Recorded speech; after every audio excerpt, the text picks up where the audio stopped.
Težak period pandemije je iza nas, ali ujedno i neizvjestan pred nama. Kako biste vi ukratko ovo sve opisali?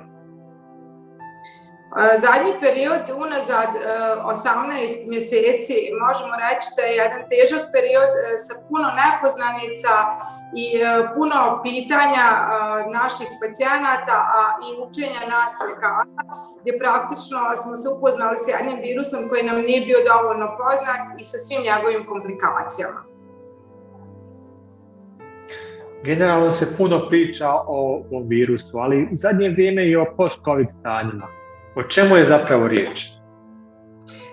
Riječ je prije svega o pacijentima koji su proveli bolničko liječenje, koji su liječeni uglavnom zbog obostrane upale pluća, koji dalje imaju po izlasku iz bolnice i dalje imaju tegobe u smislu zamaranja, loše tolerancije napora, neprijatnosti u grudima, upornog kašlja, migrirajućih bolova u grudima i pacijenti prosto nisu sigurni da li je to posljedica COVID infekcije ili je to nešto što je akutno recimo vezano za srce.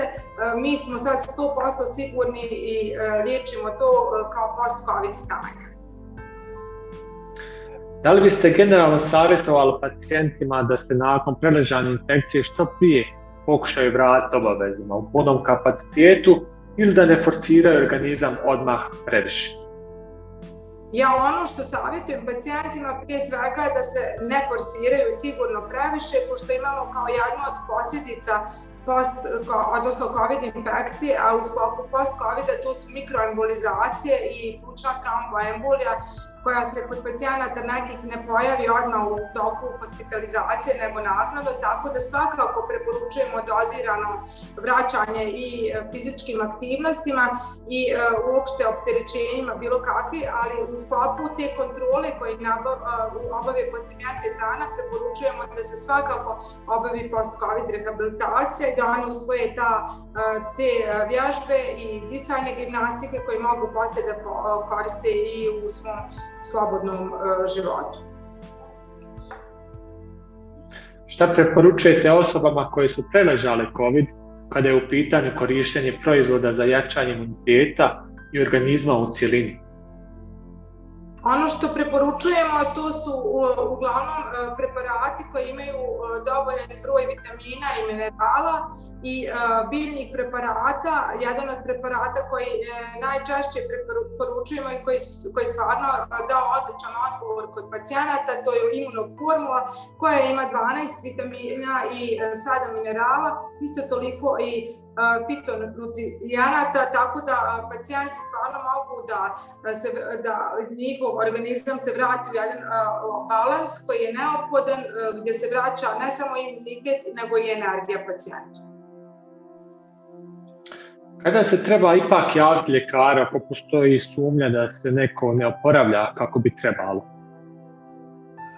Ja preporučujem da već poslije mjesec dana od izlaska iz bolnice je neophodno da se urade nekakve osnovne laboratorijske nalazi i eventualno radiološka dijagnostika gdje spada ili običan rentgen pluća ili niskodozni CT toraksa gdje praktično možemo vidjeti kolike su te oživne promjene i da li taj pacijent zahtijeva nekakav dalji tretman u smislu terapije ili je sasvim dovoljno da pacijent krene na tu post-covid rehabilitaciju koja se preporučuje mjesec dana po izlasku iz bolnice. Vi radite u zdravstvenoj ustanovi koja je prije godinu dana započela sa pulmološkom rehabilitacijom post-covid pacijenata. Koje rezultate imate do sad? Pa ja sam sretna da radim u zdravstvenoj ustanovi koja je jedina u Bosni i Hercegovini radi post-covid rehabilitaciju. Sretna sam da je kroz moju ordinaciju i kroz našu ustanovu prošlo preko 1300 pacijenata koji su uspješno proveli post-covid rehabilitaciju. Ovo što sam rekla u prethodnom periodu, ti svi tegobe su značajne da ih smanjimo, odnosno cilj rehabilitacije je sam postignut ako te tegobe smanjimo i ako pacijentu poboljšavamo kvalitet života, a samim tim da se vrati u svoj radni proces. Činjenica je da je u zadnje vrijeme sve više mladih oboljelih, ljudi koji su sportisti, koji su bili potpuno sposobni, koji nisu imali nikakvo udruženo oboljenje. U onom prvom dijelu smo imali pacijente koji su bili starije životne dobi sa izraženim komorbiditetima, koji su imali i kardiološke probleme i endokrinološke. U ovom zadnjem dijelu, a i u dijelu koji se očekuje, delta soj pokazuje da je statistički više pacijenata koji su mlađe životne dobi. Sretna sam da je naša ustanova svim tim pacijentima omogućila rehabilitaciju, a samim tim i vraćanje u normalan životni tok. Imate li možda jedan interesantan slučaj koji biste podijelili s nama? Pa ja svakodnevno u praksi imam mnogo slučajeva interesantnih, ali jedan od najvećih uspjeha mogu reći u ovom mom post-covid radu je Nikola Vukčević, mladi čovjek koji ima 33 godine, koji je bio ne samo na respiratoru 2 mjeseca, nego bio i na ECMO, i to je pacijent koji je uspješno proveo pulmonološku rehabilitaciju, mladi otac kojim se taman dijete rodilo kad je bio početak COVID infekcije i koji je nažalost to svoje dijete mogao tek poslije post-covid rehabilitacije da kažemo povede u šetnju. Ali ono što je bitno i kod tog pacijenta možemo reći da smo radili na njegovoj psihološkom njegovom oporavku i poslije svih medikamenata koje je primio, a bilo je i jako puno, veliku stvar je odradila ta podrška sa vitaminima, mineralima i fitopreparatima, da se on stvarno mogao vratiti kao neko ko je jedan i sportista, rekreativni, i stvarno se vratio potpuno u proces koji je, proces oporavka njegov je trajao više od 6 mjeseci.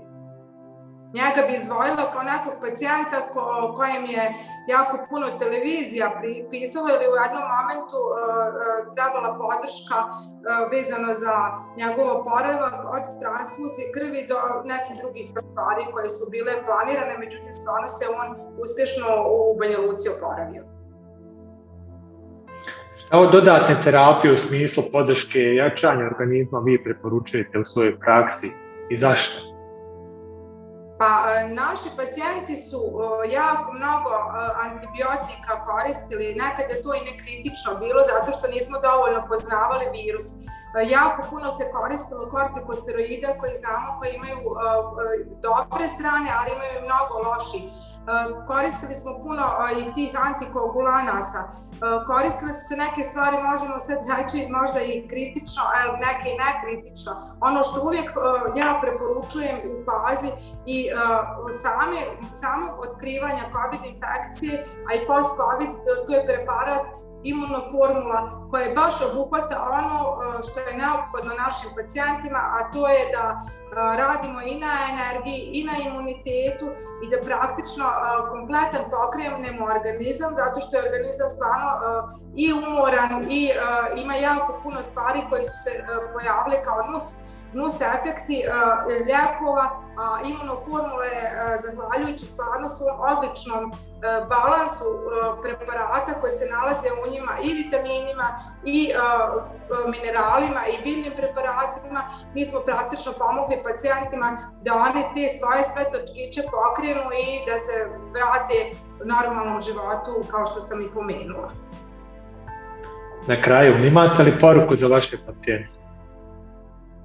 Pa poruka za moje pacijente da prije svega razmišljaju pozitivno, da ovo sve što nauče kod mene u post-covid rehabilitaciji, to je prije svega da je u zdravom tijelu zdrav duh, da pokušaju da pozitivno razmišljaju i da sve te stvari koje su usvojili kod mene ne zaborave, nego pokušaju da provode što više u svom okruženju, u prirodi i u nekim fitness centrima. Znači neophodno je da se dalje fizički, da budu dalje fizički aktivni i da ovo sve što sam im pomenula i što pročitaju na otpusnom pismu da se toga drže, a tu sam i spomenula prije svega koliko je neophodno i šta da koriste od vitamina i minerala.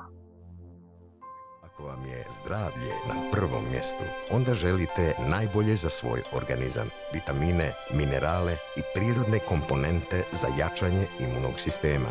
MBL Imunoformula, autoritet za imunitet.